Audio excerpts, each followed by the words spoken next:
Esse é o nosso tema de hoje, uma história de amor. É a quarta parte e última parte da nossa série. Nós vamos falar sobre o meu novo coração. Na verdade, já estamos falando desde o início do culto. O texto-chave será o texto que foi utilizado na cantata de Lucas 24. Lucas é o único que descreve em detalhes essa caminhada desses dois discípulos. Acompanhe comigo aí na tela a leitura que diz assim. Lucas 24, a partir do verso 13. Naquele mesmo dia, dois deles estavam indo para um povoado chamado Emaús, a 11 quilômetros de Jerusalém. No caminho conversavam a respeito de tudo o que havia acontecido. Enquanto conversavam e discutiam, o próprio Jesus se aproximou e começou a caminhar com eles, mas os olhos deles foram impedidos de reconhecê-lo. Ele lhes perguntou: sobre o que vocês estão discutindo enquanto caminham? Eles pararam com os rostos entristecidos. Um deles, chamado Cleopas, perguntou-lhe: você é o único visitante em Jerusalém que não sabe das coisas que ali aconteceram nesses dias? Que coisas? Perguntou ele. O que aconteceu com Jesus de Nazaré? Responderam eles. Ele era um profeta poderoso em palavras e em obras diante de Deus e diante de todo o povo. Os chefes dos sacerdotes e as nossas autoridades o entregaram para ser condenado à morte e o crucificaram. E nós esperávamos que era ele quem ia trazer redenção a Israel. E hoje é o terceiro dia desde que tudo isso aconteceu. Algumas das mulheres entre nós nos deram um susto hoje. Elas foram de manhã bem cedo no sepulcro e não acharam o corpo dele. Voltaram e nos contaram ter tido uma visão de anjos que disseram que ele está vivo. Alguns dos nossos companheiros foram ao seu sepulcro e encontraram tudo exatamente como aquelas mulheres tinham dito, mas não o viram. Ele lhes disse: como vocês custam a entender e como demoram a crer em tudo que os profetas falaram. Não devia o Cristo sofrer estas coisas para entrar na sua glória? E então, começando por Moisés e todos os profetas, explicou-lhes o que constava a respeito dele em todas as Escrituras. Ao se aproximarem do povoado para o qual estavam indo, Jesus fez com quem ia mais adiante. Mas eles insistiram muito com ele: fique conosco, pois a noite já vem e o dia já está quase findando. Então ele entrou para ficar com eles. Quando estava à mesa com eles, tomou o pão, deu graças, partiu e deu a eles. Então os olhos deles foram abertos e o reconheceram, e ele desapareceu da vista deles. Perguntaram-se um ao outro: não estava queimando o nosso coração enquanto ele nos falava no caminho e nos expunha as Escrituras? Levantaram-se e voltaram imediatamente para Jerusalém. Ali encontraram os 11 e os que estavam com eles reunidos, que diziam: é verdade, o Senhor ressuscitou e apareceu a Simão. Então os dois contaram o que tinha acontecido no caminho e como Jesus fora reconhecido por eles quando partia o pão. Feche seus olhos.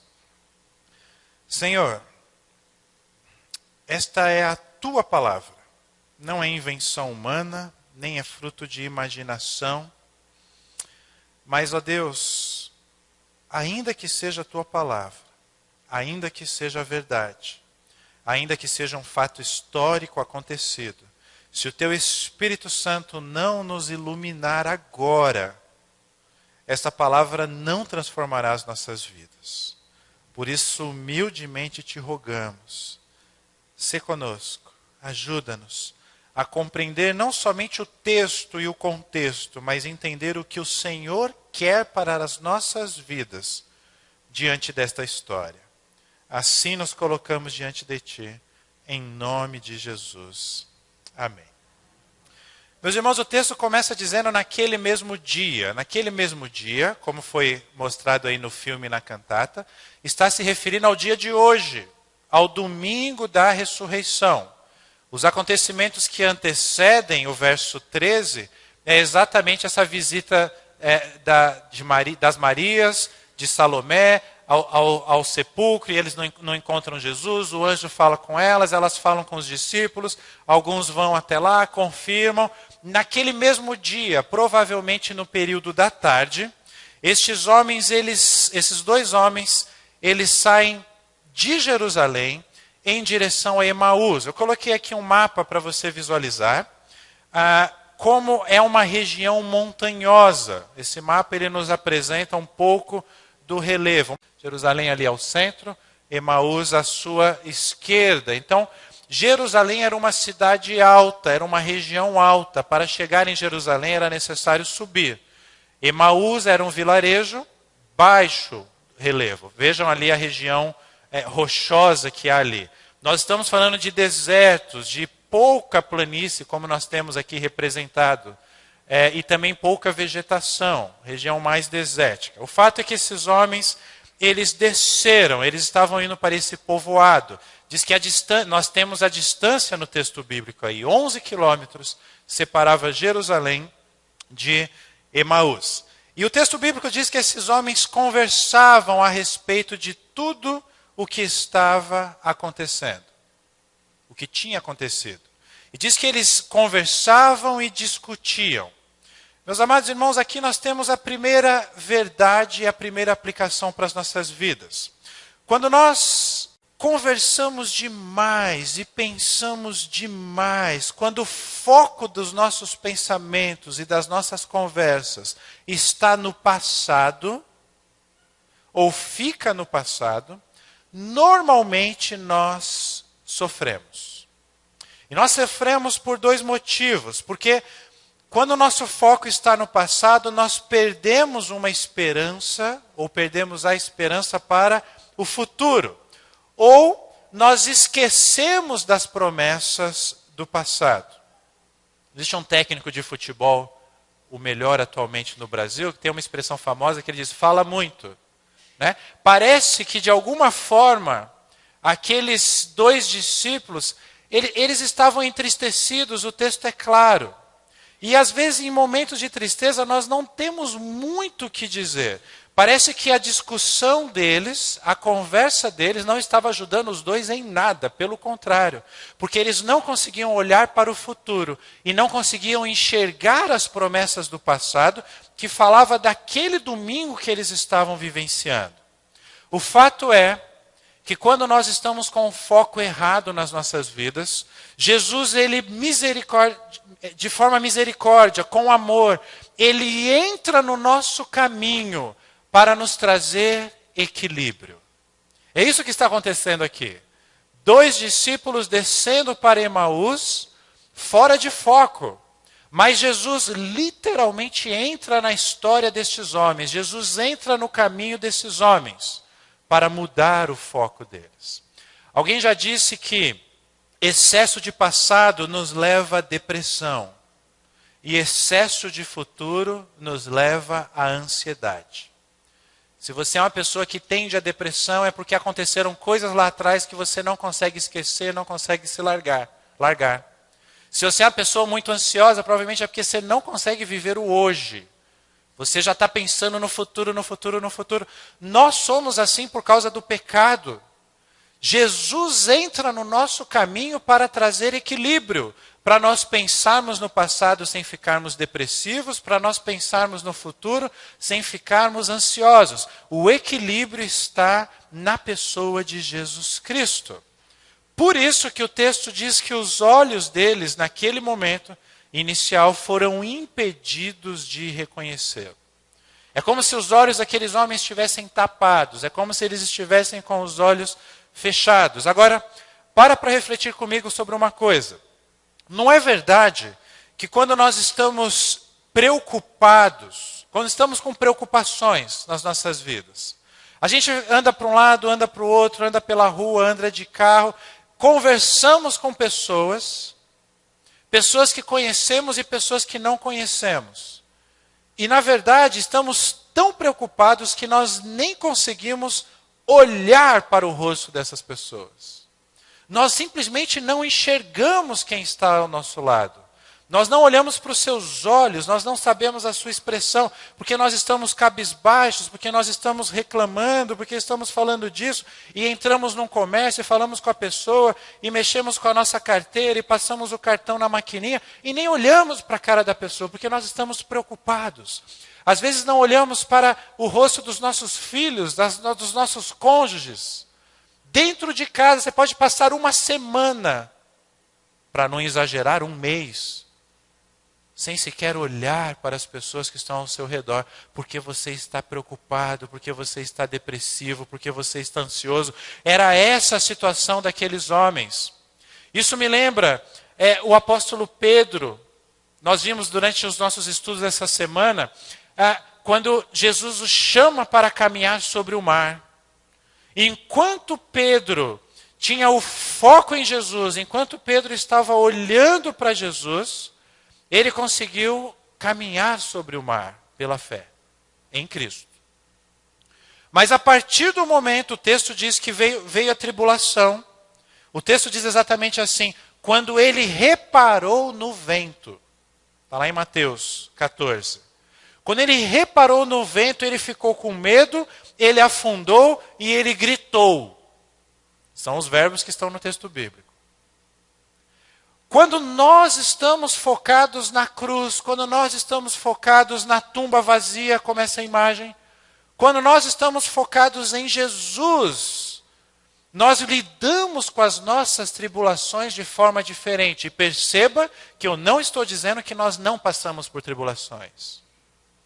Nós passamos pelas dificuldades no nosso casamento, passamos pela crise financeira, passamos pelo problema de saúde, olhando, ouvindo, conversando com Jesus e não remoendo o passado ou nos preocupando com o futuro. Por isso que me chama a atenção, e eu coloquei o mapa para vocês verem, que esses homens, o verso 17 diz que eles estavam caminhando. E a pergunta foi essa, né? Sobre o que vocês estão discutindo enquanto caminham. Meus amados irmãos, é muito significativo para mim o fato de Emaús ser uma região baixa. E estes homens estavam literalmente descendo, se afastando de Jerusalém, a histórica cidade de Deus. Hoje não mais, a partir daquele momento não mais. Em Cristo isso tudo perdeu seu valor. Mas ainda era Jerusalém, ainda era o local do templo. Aqueles homens se afastam e eles descem. Era uma região deserta, era uma região de muitas pedras pelo caminho. Era uma região em que eles iam encontrar escorpiões, era uma região onde eles iriam encontrar bandidos. Mas eles estavam descendo, isso era significativo, porque parece retratar o estado emocional daqueles homens.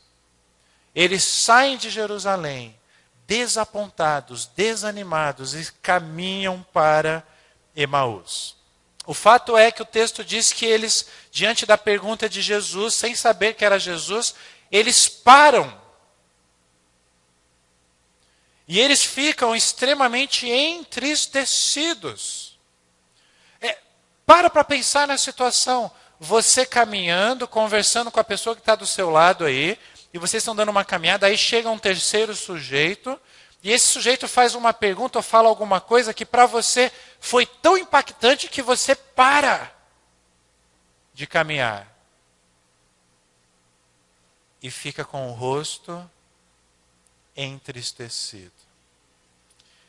Jesus sabia o que tinha acontecido em Jerusalém. É claro, ele era o personagem principal. Mas Jesus, percebam isso, queridos, Jesus queria que aqueles homens contassem. Por isso ele fala, quais? O que aconteceu? Sobre o que vocês estão discutindo? Que coisas? É claro que Jesus sabia de tudo, mas ele faz questão.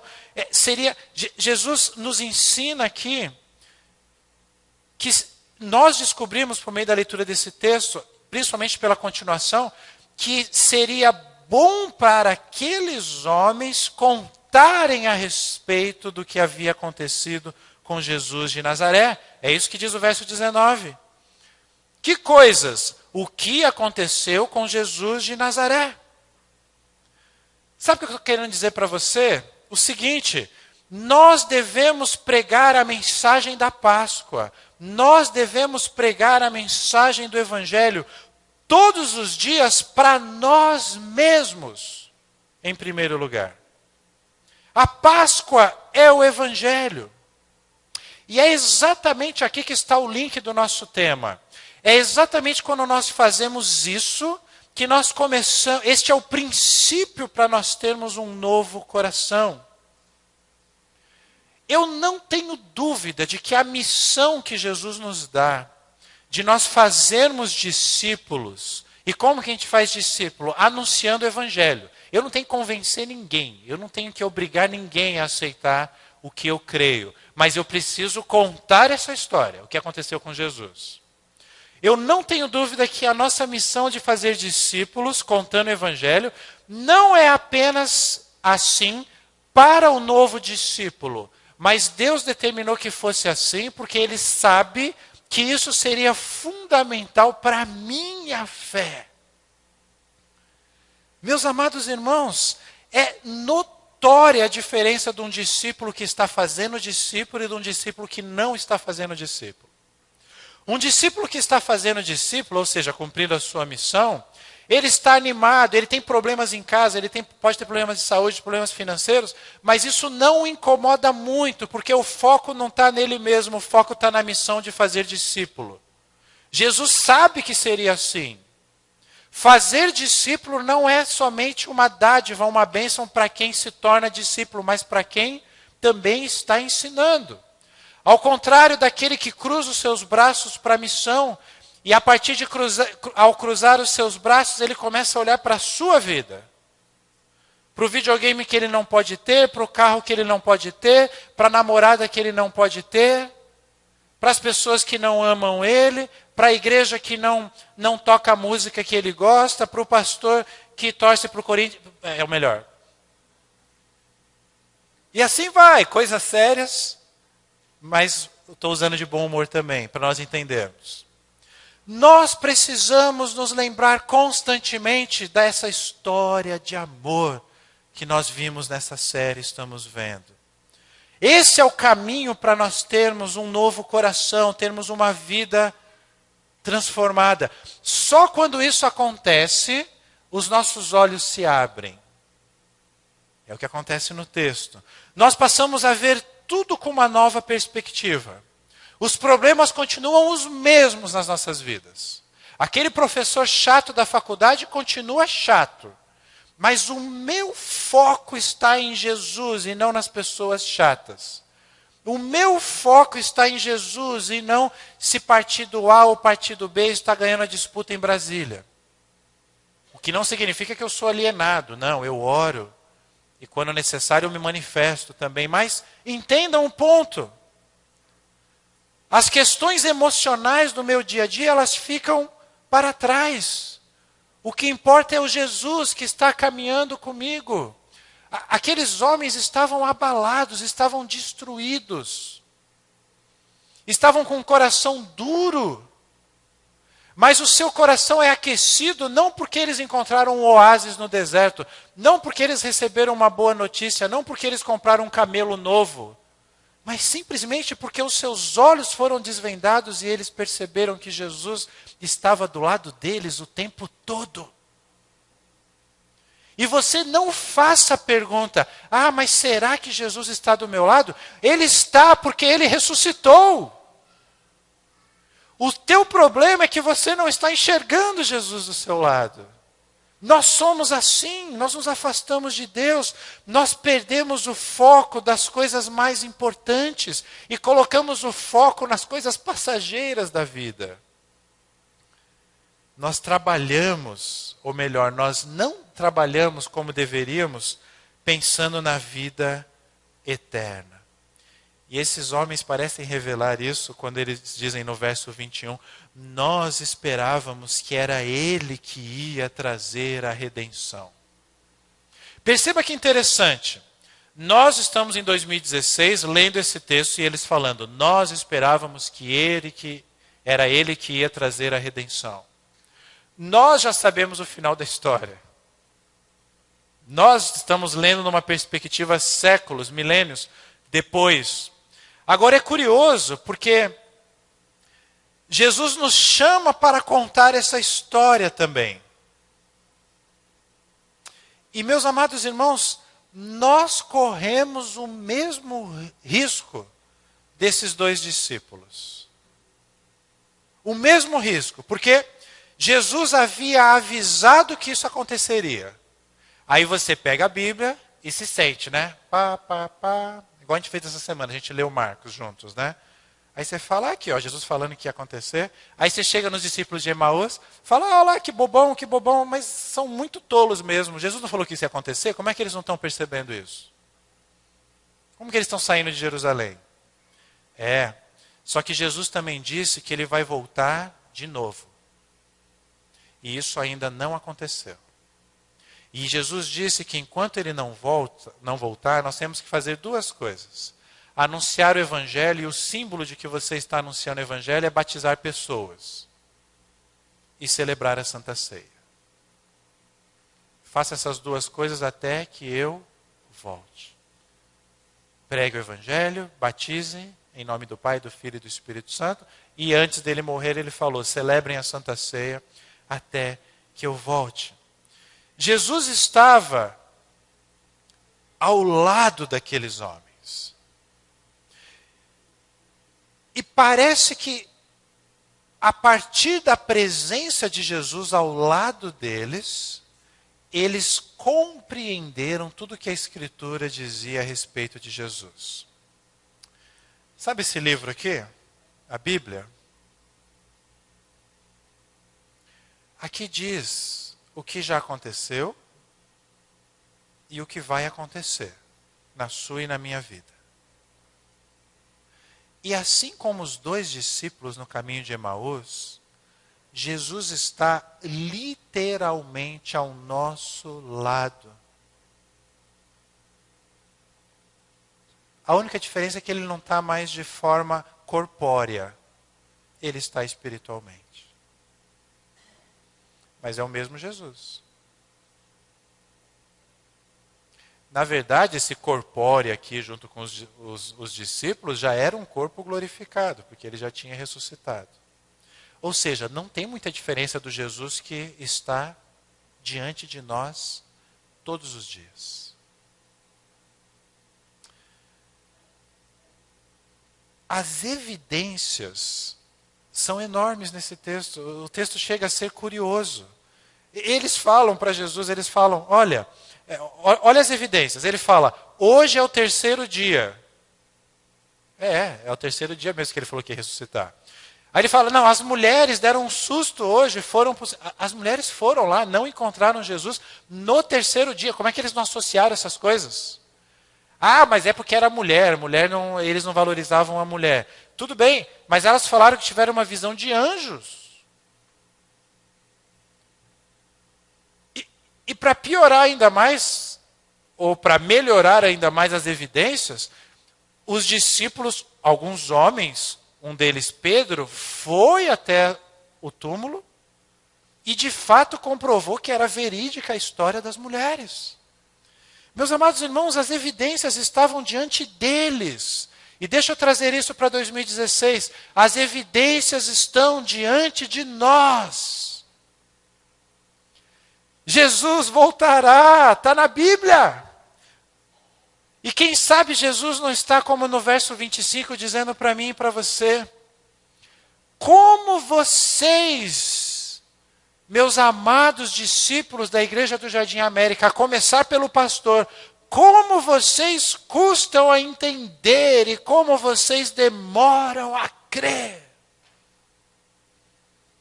Você fica com picuinha por causa do seu casamento, fica desesperado porque sua conta bancária está no vermelho.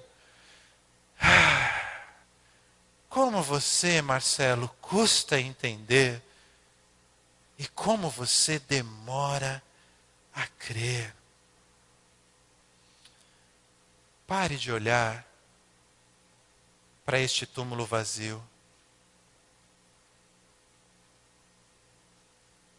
Pare de olhar para este túmulo vazio, porque ele vive, porque ele voltará. Porque você em 2016 está procurando entre os mortos aquele que vive? Você acha que Jesus foi um bom mestre, como qualquer outro bom mestre que passou pela face da terra e morreu?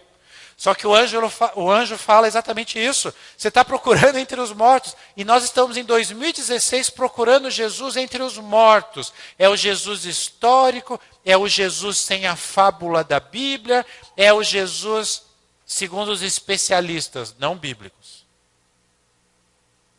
O Jesus que caminha com você é o Jesus da fé. É o Jesus que nós compreendemos o que é necessário compreender. E talvez ele não se revele totalmente, porque ele quer provar exatamente a nossa fé. Eu diria que nós precisamos, a partir da Páscoa, ter algumas hashtags na nossa vida. Hashtags do tipo, bora anunciar. Tamo junto. Somos todos, é uma hashtag famosa agora, né? Somos todos discípulos. Gente, diante do que Deus fez na nossa vida, e agora estou falando você que esteve aqui essa semana, desde terça-feira nós tivemos programações. Essa série já faz 2 domingos, é o 3º domingo esse. Diante do que Deus está falando para nós, diante dos filmes que nós vimos, do evangelho que nós lemos, das reflexões que fizemos, diante do que vocês cantaram, não dá mais para a gente não fazer nada. E olha, aqui entra a minha missão, a missão do Sandro, a missão dos presbíteros dessa igreja. Nós estamos à disposição, a qualquer hora, a qualquer lugar, para ajudar você a saber contar as coisas que aconteceram com Jesus de Nazaré. Bora anunciar, estamos juntos, somos todos discípulos. Aliás, falando de discípulos, isso me lembra aqueles 2 discípulos, conhecidos como, na Bíblia, Oscarlino e Alemão. Não, quer dizer, né, Cleopas e outro eu não sei o nome. Mas é interessante que no verso 29, e eles representaram isso aqui muito bem, né? Eles só colocaram uma história de janta aí que não tem na Bíblia, né? Mas é porque é o hábito aqui da nossa igreja, nós sempre nos reunirmos comendo. O texto bíblico diz assim, eles insistiram muito, e a fala foi, fique conosco, pois a noite já vem, e o dia já está quase findando. Eu só queria destacar que quem disse sobre janta foi o alemão, e não o Oscarlino, na representação. Isso é importante enfatizar. Gente, olha que coisa fantástica. Às vezes a gente lê o texto assim, a gente não pega os detalhes, né? Mesmo sem saber quem era Jesus, estes 2 homens, eles mostram o caráter de um discípulo de Jesus. É incrível. Eles eram discípulos. Como nós vimos nas últimas semanas, nessa série, eles amavam o próximo como a si mesmo. Porque eles amavam o próximo como a si mesmo, mesmo diante de um desconhecido, eles insistem para aquele homem. Não era simples. O texto, pelo menos para mim, isso fica muito claro.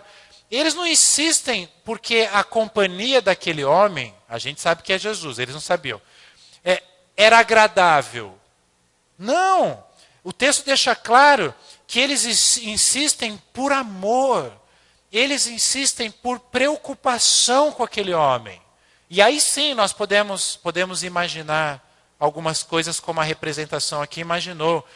Região desértica, à noite é frio. Já estava anoitecendo. Era uma região perigosa e à noite tinham ainda mais bandidos, nada muito diferente dos dias atuais. Era perigoso, era tempos de violência. Além disso, havia o cansaço físico. Eles já tinham caminhado 11 quilômetros, mas não é 11 quilômetros no calçadão de Copacabana. Não é 11 quilômetros em volta lá do horto de Americana. 11 quilômetros no deserto e ninguém estava com Nike no pé. Nem Adidas. Era difícil. certamente estavam com fome, estavam com sede. Percebam um movimento muito interessante. Aqueles homens convidam Jesus para ficar. Eles convidam Jesus para ficar pensando em coisas materiais. Isso aí que eu falei, fome, sede, segurança, essas coisas. Jesus fica, mas Jesus, diferente das coisas materiais, ele fica, mas atinge o coração daqueles dois homens. Sabe por que eu estou falando isso? Porque eu preciso te dizer ao final dessa série que quando Jesus está presente, os nossos corações são sempre transformados. Se o seu coração está duro em alguma área da sua vida, duro com você mesmo, duro com alguém, a presença de Jesus, você pode até convidar Jesus para entrar na sua casa por outros motivos, mas não importa, Jesus está preocupado com o seu coração.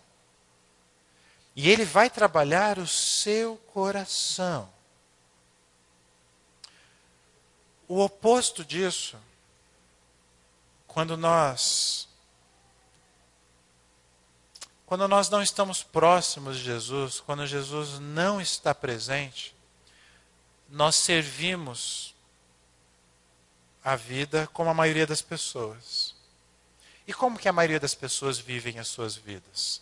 Preocupados, desanimados, tristes, ansiosos, sem esperança, sem alegria. Como aqueles homens estavam antes de Jesus entrar no caminho deles. Um exemplo disso. Você pode estar em plena Páscoa, hoje, domingo de Páscoa.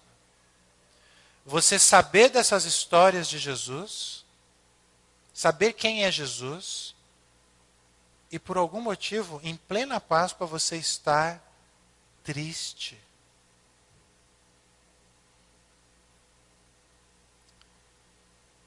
Jesus transforma os nossos corações.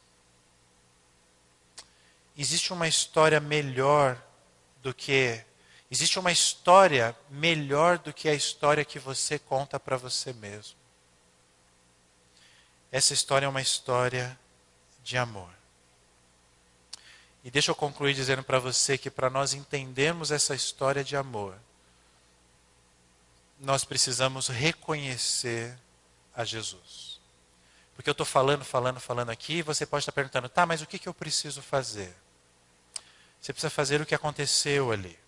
Reconhecer Jesus. O verso 30 diz que Jesus tomou o pão, partiu, então os olhos deles foram abertos e o reconheceram.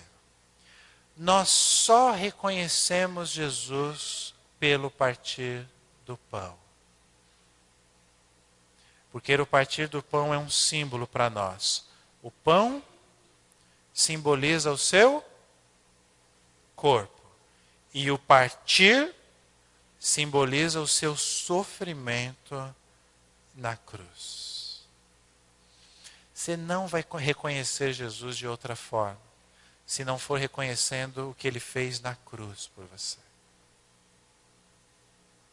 Qualquer outro reconhecimento de Jesus não é o Jesus que se revela, é o Jesus inventado.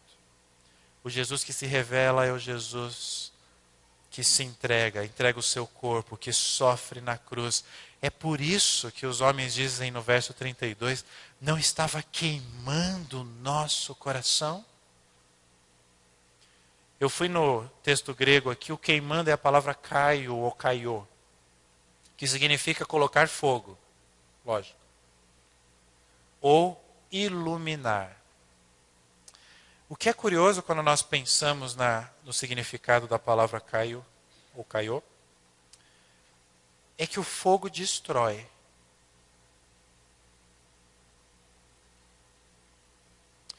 E às vezes, meus amados irmãos, eu diria muitas vezes, é necessário destruir o velho para nascer o novo. Muitas vezes nas nossas vidas. E o nosso coração não é diferente. A história da Páscoa, a história do Evangelho, nos ajuda a sondar o nosso coração. Nos ajuda a lembrar desta história de amor de Deus por nós. A Páscoa é tempo de renovação, não é isso que você escuta por aí? Também é tempo de renovarmos os nossos corações. A Páscoa é tempo de nós olharmos para a tumba vazia. Uma história de amor, meu novo coração, e no centro a tumba vazia. Por quê? Porque ele ressuscitou. Quando isso acontecer na sua vida, você, se estiver deitado, se estiver sentado, você vai levantar. E você vai começar uma nova caminhada. Verso 33. Levantaram-se e voltaram imediatamente para Jerusalém. Atenção, que eles estavam descendo para Emaús. E agora eles pegam um caminho contrário, um caminho de subida. Eu diria, simbolicamente para as nossas vidas, é um caminho contrário, porque ele é contra nós mesmos. É contra a minha vaidade, é contra a minha arrogância, é contra o meu egoísmo. É contra o meu foco em amar o que não deve ser amado. É mais difícil subir para Jerusalém do que descer para Emaús. É isso que nós precisamos perceber. Jerusalém ainda simbolizava a presença de Deus. Aqueles homens, quando estavam mal, eles se afastam de Deus e vão para o caminho mais fácil, eles descem. Quando eles percebem que Deus estava no lugar mais difícil, eles voltam. Eles fazem uma conversão no seu caminho. Eles sobem deserto adentro. Emaús era descida, era desânimo, era falta de esperança. Emaús era sinônimo de desistir. E entenda uma coisa, desistir sempre é mais fácil. Eu tô fora do peso e eu preciso emagrecer. Aí você começa um pouquinho, tá muito difícil, você desiste. Eu preciso fazer um controle financeiro porque minhas finanças não estão boas. Aí você começa um pouquinho, não tenho paciência para isso, você desiste. Eu estou longe de Deus, eu vou frequentar a igreja, vou conversar com o pastor, vamos orar. Aí você... Desistir é sempre o caminho mais fácil. Não desista dos seus planos, dos teus sonhos, do seu casamento, dos seus filhos, de organizar as suas finanças, de viver com saúde. E principalmente não desista do teu relacionamento com Deus. Porque, mesmo sendo o caminho mais difícil, é um caminho que nos leva diretamente ao Cristo ressurreto. É o caminho que nos leva à verdade. Verso 34 diz assim, é verdade. O Senhor ressuscitou. É verdade. Por isso, meus amados irmãos, o meu desejo de ser amado, ele é satisfeito em Cristo Jesus. Por isso, a minha dificuldade em amar, ela é resolvida em Cristo Jesus. Por isso, o meu desejo de liberdade, como nós vimos hoje de manhã, é solucionado pela morte e ressurreição de Cristo. E por isso, o meu novo coração é recebido de graça, por amor, porque nós estamos falando de uma história de amor. A Páscoa é uma história de amor que se torna real na minha vida. Se você não quer ser igual, eu quero te convidar para uma oração agora. Se você quer mudar a sua vida, nessa oração você vai pedir para Deus uma coisa: Senhor, me renova. Renova o meu coração, renova as minhas forças. E nós vamos fazer essa oração cantando. Vamos ficar em pé.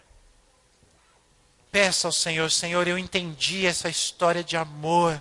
Eu entendi não apenas os acontecimentos da Páscoa, mas eu entendi o significado da Páscoa. Então, Senhor, venha e renova a minha vida, renova o meu coração.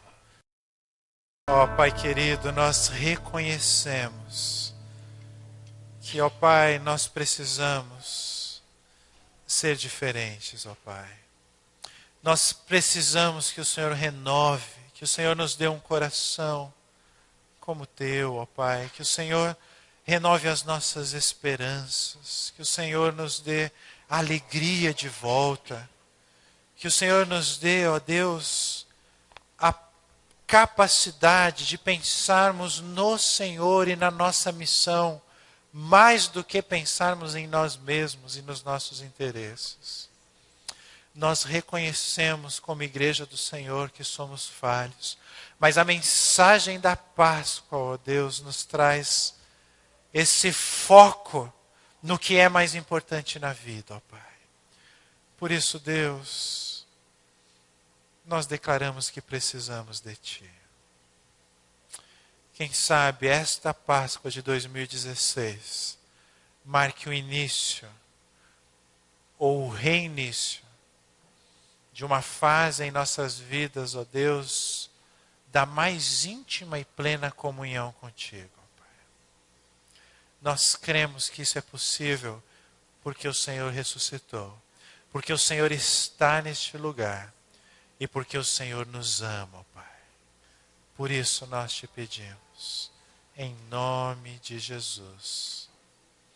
E que assim, a graça do nosso Senhor e Salvador Jesus Cristo, o amor de Deus nosso Pai e o poder do Espírito Santo seja com cada um de nós, aonde nós estivermos esta semana, nas casas, nas empresas, nas escolas, nas faculdades, na rua, para que possamos dar testemunho, falar do Teu Evangelho, transformar vidas e sermos edificados por Ti. Em nome de Cristo. Amém.